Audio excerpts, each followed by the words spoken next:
Hello, I'm Edward Dulzer with the Process Technology Technical Support Team, here to show you how to replace a DSL temperature controller in the field.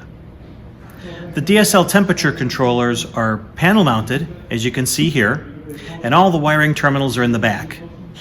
Fortunately, in order to replace this in the field, you only need to pull the circuitry out of its casing by its front face.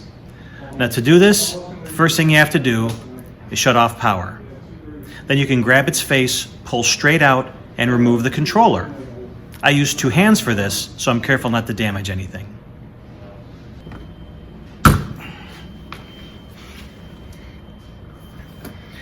Now once it's disconnected, it slides right out. You can see the circuitry here with the copper terminals on the back.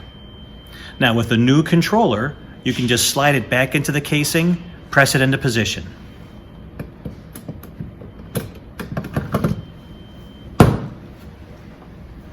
After that, you can power the controller back up.